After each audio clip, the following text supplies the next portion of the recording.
Hey everybody, I'm Ashleigh Banfield, and this is Drop Dead Serious. If there is one word that describes how I feel about the story of Celeste Rivas Hernandez and the star named David, in whose Tesla the underage girl was found dead, it's obsessed. My sister-in-law reached out to me the other day using that exact same word, that she was obsessed with this story. And she's not alone either. There are TikTokers who are posting memes saying, me refreshing every 10 minutes to see if David's been arrested yet. And there's news today, again, and it's not small. Armed officers showed up at David's family home in Houston, guns drawn. And the boyfriend that Celeste left when she ran away to David's mansion in the Hollywood Hills, that kid is now speaking out. David's legal name is David Anthony Burke. He's a 20-year-old superstar in the making, but he's gone underground as police investigate why Celeste, his 14-year-old girlfriend, was found decomposing in the front trunk of his Tesla. If you're just jumping into the case, or if you want the full backstory or the timeline, all of it, I have put together a playlist with all of our coverage, and it's linked in the episode description. But up until now, the coincidences seemed uncanny between Celeste and David. Before we knew for sure that they were actually a couple, despite her young age, we only had a few clues to go on, like their matching tattoos, social media posts, and David's love song named Celeste. But all those coincidences turned out to be proof that the dead runaway and the singer were in fact in a romantic relationship, as David's friends confirmed to TMZ. And now tonight, yet another coincidence. Or is it? Some video has emerged of a police encounter involving David's family back in Texas, where David grew up. It happened September 18th, and that's a very important date. So remember that, September 18th. It happened in a suburb of Houston. The footage that was acquired by TMZ shows officers approaching David's family home with their guns drawn. When David's father answers the door in a panic, police tell him that they're responding to a 911 call that came in about a shooting and a dead body at their home. David's mom comes to the door, and it is soon very clear that the cops and or the Burke family, again, that's David's surname, had been pranked. There is actually a term for this kind of prank. It's called SWATting. A bogus 911 call comes in to provoke an armed response at some location, a building or a house or an area. But here's what it looked like when the officers showed up at David Burke's family home. I'll go out wide and keep you covered. You want to tap the door? Just wait for me. Because I'm going to keep you covered. Go ahead. I got you covered. Come right here. There's too many windows. Here, knock on the door. We got a phone call from here saying that somebody was dead. What? Is there somebody else that lives on this property that has your address? What's your address? No. That's it. That's it. That's what address we got. We got an address. There was a gunshot and a woman screamed. What? I'm serious. That's why we came up here like this, because and then they talked to the caller. Whoever they were talking to said that there's a person dead. No, sir. No, sir. Knock on the door. We need to talk to him. We ain't got time for this. Ma'am, we got to figure out what's going on so we can leave, okay? Very advised. We made contact. They said nothing happened here. She shut the door, and now she's calling 911. It ain't on their phone. And this is not a Texas. Yeah, that's an out-of-state number. Someone's messing with us. Someone's messing with us. But it would pinged here though, because wherever they call from, it pings and sends it to dispatch. What? So like whenever you call 911, wherever you are, it sends like a ping that's how they know the address. And this address came up to this number? Yes, ma'am, that's where he was meeting. Charlie to engine 42. So it says somebody on my property? It could be. We'll check the property for you. Police stuck around for less than 20 minutes, and it did not appear that David was there. Of course, it raises the question of where David was and where David has been. ever since his world tour was cut short a week and a half ago when he moved out of his party mansion in Hollywood Hills. Now back to the possible coincidence. The swatting event in Texas at his family home happened just one day after David's Hollywood Hills rental was being tossed by the LAPD in a raid that yielded evidence bags and electronics. Remember, the swatting event happened September 18th. The raid, September 17th. And the cops were there for 12 hours, reportedly looking for, quote, blood evidence. There's no word on what they found, but they still haven't brought any charges against David or anybody else for that matter. So basically what you have here is a teenage runaway who, by all accounts, was in a romantic relationship with someone who was much, much older. An illegal relationship, because it's clear her parents weren't giving the okay to this relationship, right? Some states, it's okay to have a 14-year-old with a 20-year-old if the parents are all right with it. But she was 12 maybe, and definitely 13 when she was with David. And he at that time would have been 18, 19, or 20. All of that is illegal if the parents aren't okaying it. And in some states, it's illegal even if they are, right? So we've got this child who's decomposing in the trunk of an abandoned Tesla for weeks and weeks, likely upwards of a month or more. She's decomposing on her 15th birthday in that trunk. And no one's been arrested. Nothing. There's been no resolution to this obvious crime. Okay, I want to be really clear. You can't necessarily call this a murder because we don't know if she was legally murdered. We don't know if someone took her life in an illegal way. We don't know if she might have overdosed, right? We're still waiting for toxicology. We don't know if she hanged herself. And suddenly, people who were panicking because she's an underage runaway decided to somehow dispose of her body. Now, that's a crime. Disposing of her body is a crime, but it is not murder, and it don't yield anywhere near the kind of prison time that murder does. Disposing of a body might yield you a year or two, upwards of, I think, tops 4 in California. But murder, that can get you the death penalty or life, no parole. Just ask the Menendez boys. So we're talking about a horrendous thing that happened, and definitely a crime, but no one's been arrested. We're also learning a lot about Celeste's life before she ended up with this much older singer. A California teenage boy who says he dated Celeste before she ran away to Hollywood is now speaking out, and he's doing so with his mother right beside him. That gives a lot more credibility to the story, right? Damien Hernandez is 15. Same age that Celeste would be had she lived past September 7th, her birthday, when she was rotting in that trunk. He says that he and Celeste were a couple when he was in the 8th grade and she was in 7th.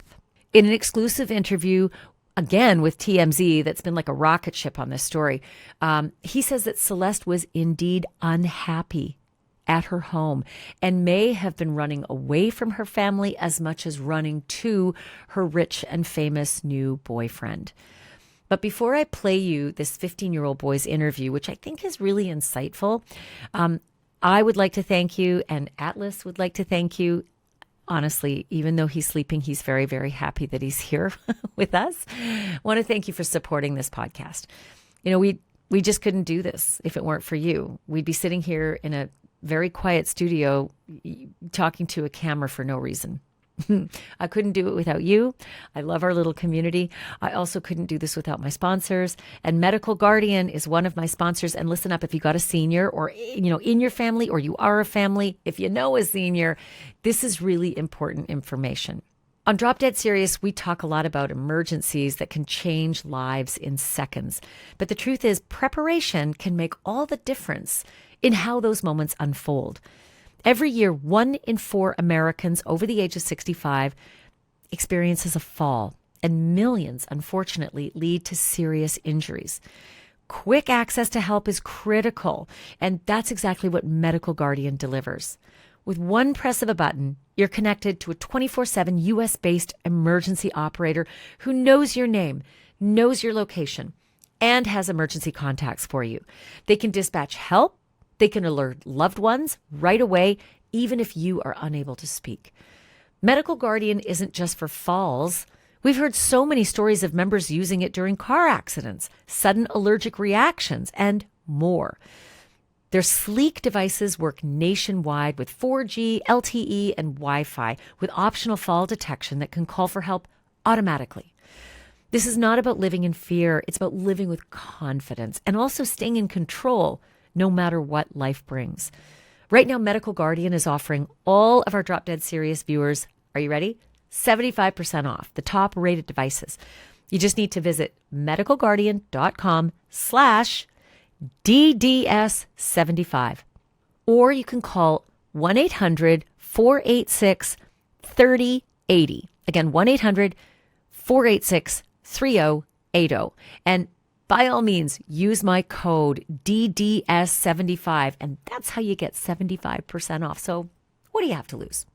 Okay, back to the story of Celeste and David, or more specifically, the story of Celeste before she met David, when she was actually dating a boy named Damian, the 8th grader who was her boyfriend. Okay, here is TMZ's interview with Damien Hernandez, and his mom, again, is sitting beside him. I guess she liked me, or she was looking for someone, and yeah, we started talking. She was really kind, and she said she wanted something serious. And how old were you when you met her? 13 or 14. So at what point did you feel, or did you hear from Celeste that there were problems at home? She said how her mom didn't treat her well or whatever, and she didn't like where she was at. Did she talk at all about her relationship with her parents? Kind of. She just said they were mean or whatever. She didn't like them. And then you guys broke up, and the next thing you know, you find out that she's involved with this internet sensation, David. Yeah, I didn't think it was gonna happen, like, at all, because like she was always like so happy and stuff. What is your last memory that you have of Celeste? We were at PE, and she told me, my friend, that she was running away. And she said it was because of her parents, and she was like joking about it, and she was like happy, like joking like she always was, and like it didn't seem real because like she was like playing around, joking about it. And the next day she wasn't at school, and like that's the last time I saw her. What was your reaction when you saw the breaking news that they had found your ex-girlfriend's body in the trunk of his car? My heart dropped. I was like, I don't know. I just couldn't believe it. I kind of had a feeling when I saw, like, the first thing. I was like, what if it is her? But I just, like, brushed it off. But when I saw it really was her, I was like, damn, I really knew. So let me just make sure I'm understanding this correctly. You had seen the news out of Los Angeles that a body was found in his car. Yeah. And you immediately had a sinister thought about Celeste? Yeah, because one of my friends told me. Were you at home with your mom when they identified Celeste and you saw it all over the news? Can you remember that moment for us? Yeah, I was on the way to school, and then like she just like showed me, and like I took a picture of it and I sent it to one of my friends, and he's like, yeah, I saw it too, it's crazy. And I just couldn't believe it. There is also some intriguing new video of Celeste Rivas Hernandez that really rewrites the timeline of this case as we've come to know it. The video was recorded at the home of Celeste's parents. They live in Lake Elsinore, California. And it was recorded exactly 1 year to the day before her body was found rotting in the trunk of that Tesla belonging to the rising music star named David. We'd been told that Celeste went missing in April of 2024 and that her family hadn't seen her since then. But this new video was recorded by a Nest camera on September 8th, 2024, which would be 4 months after she ran away. The neighbors who provided the video to TMZ say that it shows her arguing with people who had pulled a prank on her. Take a look. Let me talk real quick. Okay? You gonna let me talk? I ain't gonna let you talk. No, you ain't gonna let me talk. Why you not gonna let me talk? You tripping. I ain't tripping. Nah, you tripping. Out the door and you tripping. Oh my god. Nah, because you tripping. Move the out of here. You ain't gonna do shit. You better get over there. Get your over there, little girl. This video seems to prove that Celeste visited her family at least one time after she ran away. But a year and a half after the final missing person report was filed, her body was discovered in that trunk, that front trunk of David's Tesla. And that was just 3 weeks ago. Earlier today on my News Nation show, Banfield, shout out News Nation, 10 p.m. Love my team. Make sure you go watch. I spoke again with TMZ's executive producer, Charles Ladibaudiere, and here's our conversation. Charles, any idea who is behind this swatting? No idea. I mean, we've asked police. They want to try and track those things down when it happens, but they don't know on this one. And they, I think they figured out pretty quickly when David's parents came to the door that that's what was going on here. They didn't see any activity, and the area where their home is in a very rural area. It's not like there's a lot of houses around. So, when police are pulling up, there's no activity. It would have been pretty obvious to them if there was some crisis going on as they pulled up. Sure.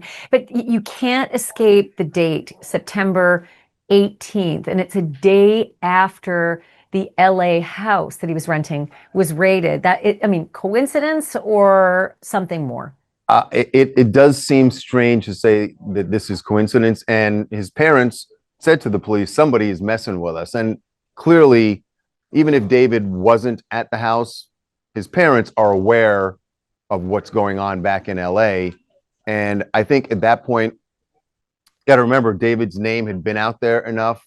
It was easy enough to know where he's from in Texas that this was likely someone who's been watching the investigation and has strong feelings about it and decided to prank the home where his parents live, perhaps even doing it thinking that David was there. Because remember, even when the police executed their search warrant, we hadn't seen David in public. Everyone was wondering where he was. And we now know that the day after that search warrant, he moved out of the house.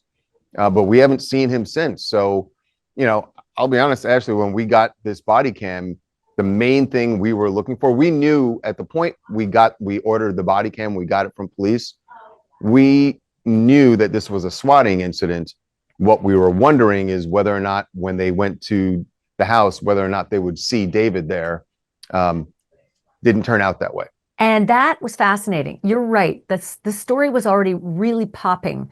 So plenty of people knew what was going on. Plenty of people knew that David was off the radar. So maybe this was an effort by someone to find out if he was at the home. But what was the response from the parents once the police did knock on that door regarding who was at home and who wasn't?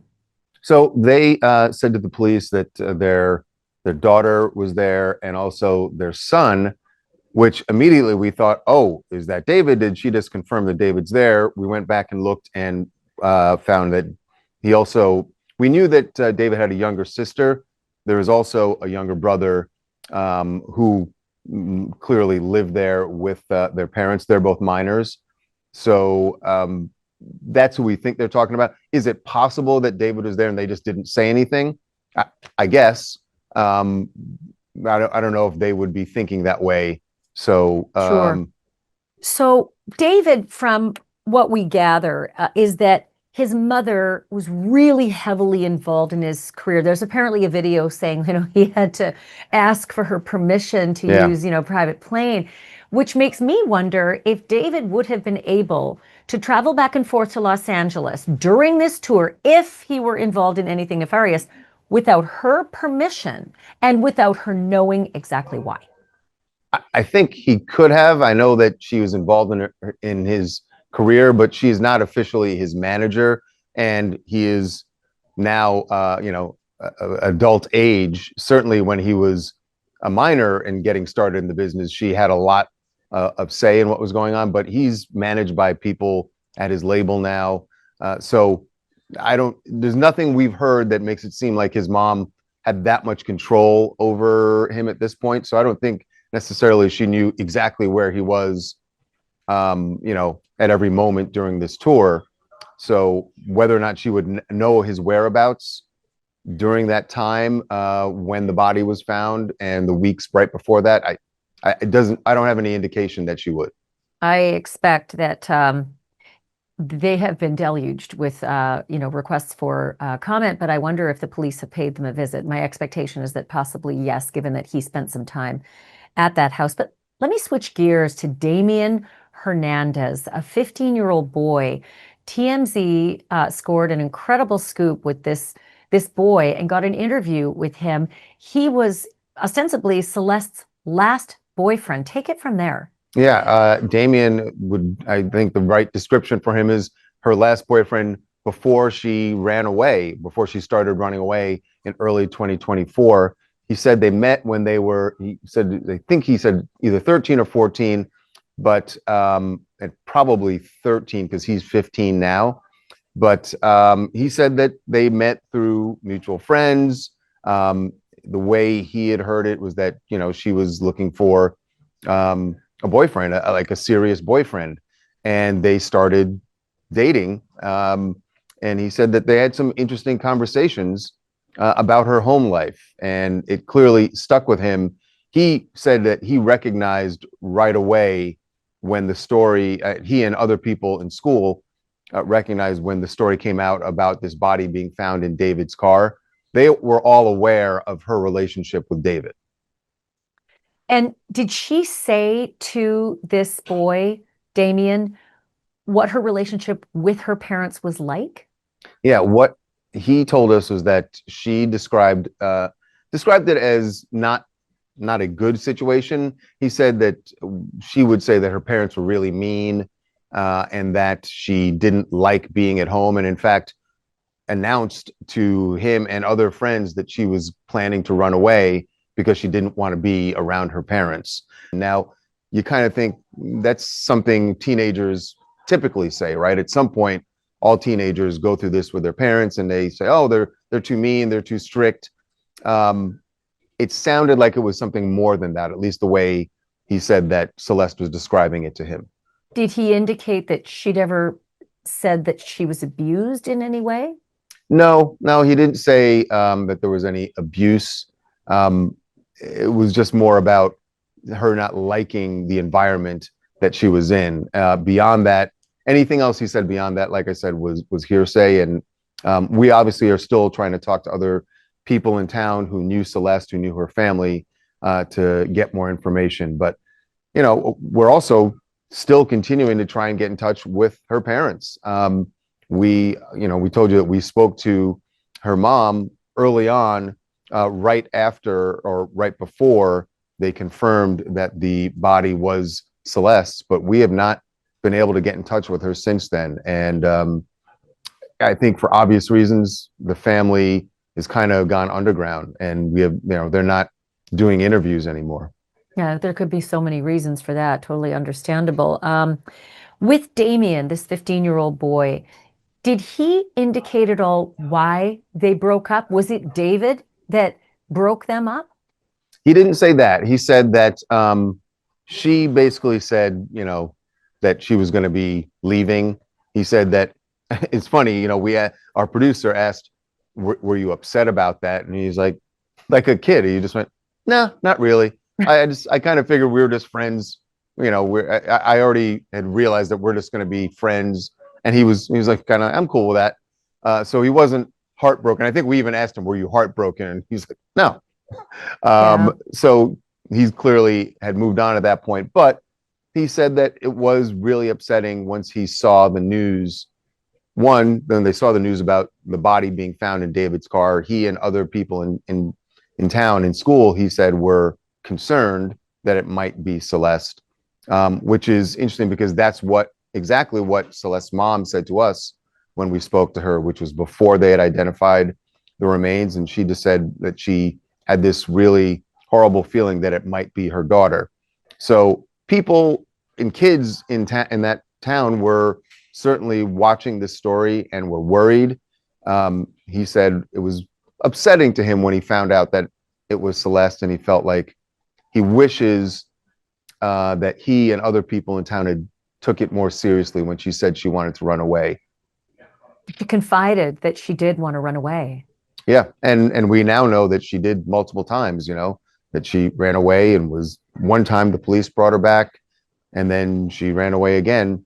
I don't know how much, and we've talked about this, how much her family played a role in her coming back to Lake Elsinore as many times as she did. Did she go back to them because she wanted to be at home, or what was happening in her life while she came back? And we now know that she was back there, you know, late in 2024. Well, that is a big surprise. You guys again scored a big scoop. You found ring cam video from a neighbor on in September of 2024. I'm not sure what date, but that is 5 months after the last missing persons report. We had assumed that was the last they saw of her. It was a year and a half, but 5 months after that missing person report, there she is in the backyard screaming at the neighbors. Yeah, it was really shocking when we saw the video, and we were talking to neighbors in the area about this, and they remembered the incident. And in fact, they said they remembered, but the date is really interesting because the date is exactly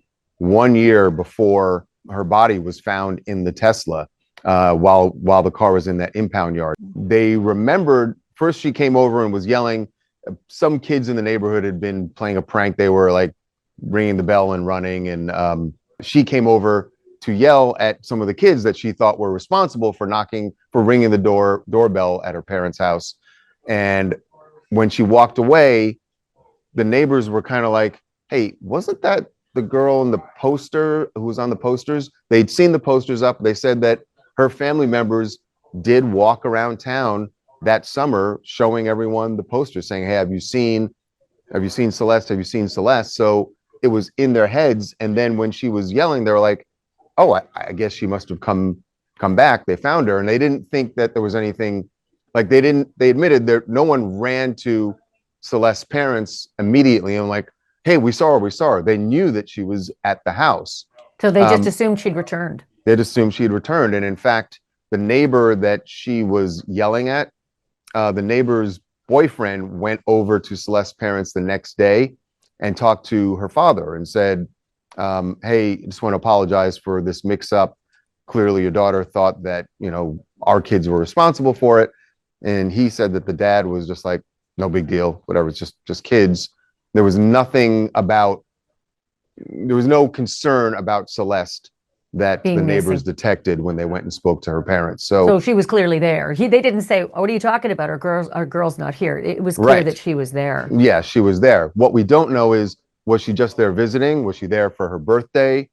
Was David with her? He's not in the video that we saw, but was this one of those times when she came back to Lake Elsinore and David was with her? We've seen that photo of him standing in the parking lot talking to some other kids. We just don't know the date of that photo yet. So we know that there were times where David was in Lake Elsinore. We just don't know if this was one of those times. Well, strangely, when you guys met with the mother and early in the story when she did speak with you before she went radio silent, she said Celeste was dating someone named David. But if he'd been at the house, if he'd been there at that point, you know, the day after her birthday, would have been her 13th birthday, that would be a bit shocking. If I were a parent and my 13-year-old daughter, by the way, 12 turning 13. Actually, 2024, Ashleigh, I think that would have been her 14th birthday. Because remember. Oh, right. Let me back that up. You're right. Yeah. If she was at the house on September 8th, and her birthday was September 7th, she would have been 13 turning 14. And if she brought David around, if I were her parents, I'd be pretty angry that she's got, you know, a 19-year-old boyfriend. Yeah. And that would also indicate if she went back for her birthday and David was there. And again, we don't know that he was. You would think that would be her birthday. The fact there was her 14th would have been mentioned by someone. And so that sort of would mean that David does know, because up to this point, we really don't, because we've heard nothing from him. We don't know what he knew about her true age. And all we know is that friends of his have said that, yeah, they saw them together, but they always assumed that she was a student at USC, that she was 18 or 19. So we don't know what David knew or thought about Celeste's age. But yeah, you're right. If he was back there for her birthday, well, I think that would say a lot. I've been really surprised, Charles. I don't know how you guys have felt about this, that on her birthday, while she was decomposing in that trunk on September 7th, David did not know, ostensibly, if he had nothing to do with this, that was her in the trunk. No one knew there was anyone in the trunk on her birthday. And there's not one post, there's not one mention, there's not a happy birthday, there's no reference to a girl his friends say he was dating. This is highly suspicious of a guy who, at this point, if he has nothing to do with any of this, had no idea she was missing or dead. Yeah, it's one of the things that we've been puzzled by, and we don't know what the nature of their relationship was at that point. Obviously, there's plenty of photos and videos that show they were friends at the very least, perhaps a couple, but we don't know when he left to go on tour, what was the nature of a relationship? Did they break up if they were a couple? Yeah. If they'd broken up before David went on tour, or even during, she has no way of sustaining herself at 14 years old. She can't drive. She doesn't have a car. She probably doesn't have a whole lot of money or a job. You're assuming that she's not driving. We don't know. One thing we do know is that we've been told that she had multiple fake IDs. So whether or not she was driving, I can't say, but or had enough resources to stay on her own in the Hollywood Hills. Yeah, we just because there have been very few people in their circle that have been talking. It's hard to say, but I've heard people in our office say this, like if they weren't, if they were still friends or if they were still a couple, why wouldn't he have been calling her around that time? Why wouldn't he have been like, oh, it's strange that she hasn't responded to any of my calls or any of my social media messages? Why wouldn't he have asked every one of their friends, where is my girlfriend? Why is she ghosting me day after day after day for weeks on end? Because now we know. Even if they were just friends, let's say they weren't a couple and they were just friends, it still seems weird that you wouldn't. Why haven't I heard from her in 2 weeks? And if you haven't, and if you weren't trying to contact her at all for 2 weeks, then how close of friends were you really? Well, and more than that, honestly, because now we know that the car, according to the police, at least contained her remains for multiple weeks. And neighbors are confirming to a private investigator the car had been there for well over a month. And the dust on it indicates as much as well. So why, if she is ghosting him because she's dead in a trunk, why is he not canvassing everyone saying, where is Celeste? Someone help me find her. This is highly unusual. She's only 14. It just, none of that makes sense if he's innocent. Right. And regardless of what her age is, if they're that close, you don't hear from someone for that long, you start asking questions. It is confounding, Ashleigh. I agree with you. And it feels like every day we learn a little bit more maybe about Celeste, but as far as what happened to her, what was her demise in that last couple of weeks, in that last month, I feel like we have more questions each day than answers. And we're just hoping, the big thing is, when will the medical examiner have a cause of death, if they can determine one, because that's going to say a lot about this investigation and where it goes. My thanks to Charles Ladabodiere. And by the way, we are finally learning what's been going on behind the scenes of the investigation. The LAPD's captain and commanding officer released a statement saying that the body of Celeste Rivas Hernandez was likely in the front trunk, called the frunk, of that Tesla for a long time before it was discovered. According to Captain Scott Williams, quote, "We know for sure that Celeste Rivas Hernandez died and someone placed her body in the front trunk area of David Burke's Tesla. We know that the Tesla had been parked at the location from which it was towed for several weeks.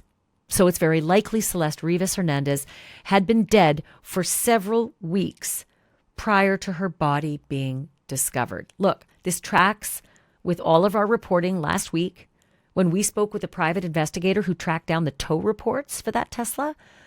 The reports showed that neighbors had called police about the car on August the 26th. Police responded the next day and ticketed the car as per protocol. They got to wait 72 hours, by the way, between each ticketing event. And after 3 visits, then they can tow the car. So the second ticket came on September 3rd, and the Tesla was finally towed on September 5th. By our math, police were involved with the car for about a week and a half, okay? But the neighbors told the private investigator that that car had likely been there for a month. So if after a month they're calling the police to complain and the police are dealing with the Tesla for a week and a half, well, now we're talking about maybe in excess of 5, maybe 6 weeks that she's in this trunk. The Tesla was registered in David's legal name, David Burke. The 20-year-old singer has not been arrested. He is not a suspect. He has not been named a person of interest. But his friends are confirming to TMZ, in fact, just last week, that he was indeed in a romantic relationship with that 14-year-old girl. Social media posts indicate they may have known each other since she was 12, maybe even as early as 11 when she came into contact with David.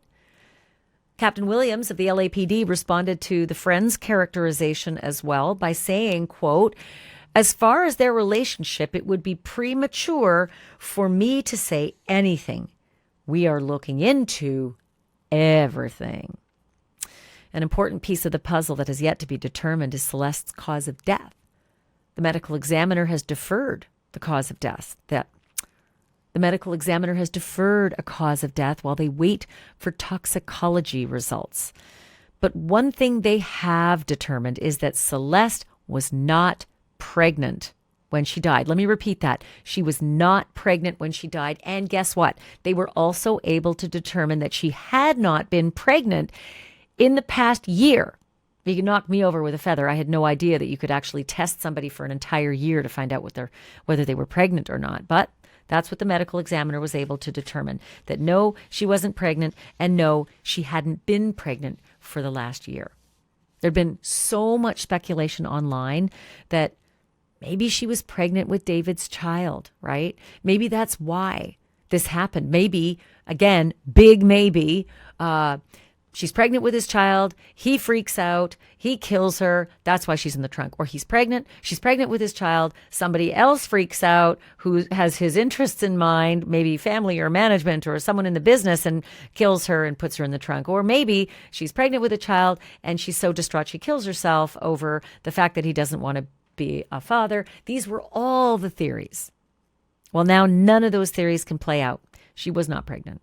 As for David, his reps said that he was, quote, fully cooperating with authorities when Celeste's body was first discovered. But that was back on September 8th, again, one day after Celeste's 15th birthday. But interestingly, Captain Williams would not confirm if David is still cooperating, right? I'm recording this on the last day of September, and we have no word on whether he's still working with the cops or if he really was. It's just the management that said he was. David's been like off the grid, right? He has said exactly nothing about Celeste's death, nor did he mention anything about her birthday. And remember, that birthday was before her body was found, before it was announced that Celeste was dead. So if she was his girlfriend, why no mention of her birthday? Especially if he doesn't yet know she's dead. Or does he? One person who is talking right now is his manager, Josh Marshall. David had been living in that Hollywood Hills mansion that was leased by Josh Marshall, his manager, and some reports suggested that Josh was actually living there with him as well. A red Tesla was driven out of the garage last week by a masked man, and the plates, according to a KTLA reporter who was on the scene, traced back to David's management. Important to say management because at first the report was that it was his manager, which would be Josh, right? But that manager is denying all of these accusations on TikTok using the handle JMogul. His post was in a response to a TikTok video accusing him of being involved in Celeste's death. And Marshall wrote this in response. Let me read it. He said, I had zero knowledge of anything, and I don't live in California. Also, I work remotely 95% of the time, and my job doesn't require me to have much interaction with any of my clients / David, as there are many others that work with him on a day-to-day capacity, not me. Well, anyone can say anything on TikTok and pretend to be anyone as well. But the podcaster Lauren Conlon said she was able to reach out to this particular person and confirm that it is in fact Josh Marshall and that in fact he did say those words. So that's where we stand now. But I am continuing to follow this story, and you know you will get updates just as soon as they happen. But don't forget to subscribe on YouTube or on your podcast app so that you don't miss any of these updates. Sometimes I just drop little extras too, and I want to make sure that you don't miss them. For Atlas Banfield, I'm Ashleigh Banfield. And remember, the truth isn't just serious, it's drop dead serious.